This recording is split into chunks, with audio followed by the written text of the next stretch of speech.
feel quite strongly that it's important for musicians to learn to improvise. And unfortunately, not a lot of us receive much instruction in improvisation. And so it's hard to get started sometimes because it can be a scary thing. But one of my professors at Eastman, Chris Azera, he really explained it to me best, in terms of why improvisation is important.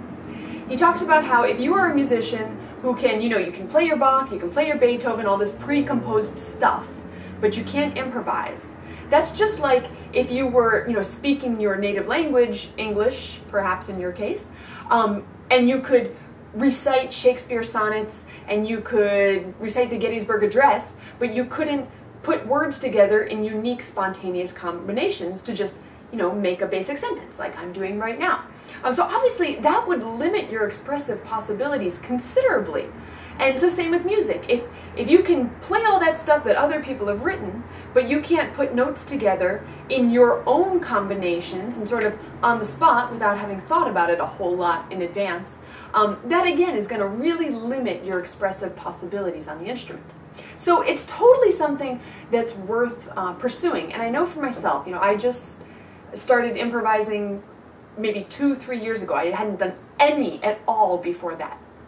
And although I'm still not great by any stretch of the imagination, I found that, one, I've improved a lot, of course, and it's been super fun, and it's really improved my overall musicianship and understanding of music quite a bit. So I think it's something that's worth taking the time to do.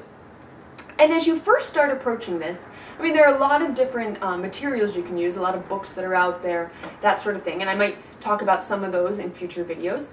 And I also have some other kind of easy, basic ideas for how you can just sort of get your feet wet in improvisation. But I think what's really the most important thing is just to do it. It's a great idea when you sit down and practice at the beginning of the day, just take a minute or two to just kind of fool around on the instrument, play whatever comes out, but be aware that when you first start improvising, there are some things that will come out that will probably sound pretty awful. I know, still, sometimes a note will come out of my instrument that just wasn't what I was expecting to hear, but less and less all the time. So at the beginning, you got to give yourself permission to just sound bad sometimes, because that's part of the learning process. And the more you do it, the more experience you have with improvisation, the fewer of those surprise notes that will come out, and the more fun you'll have.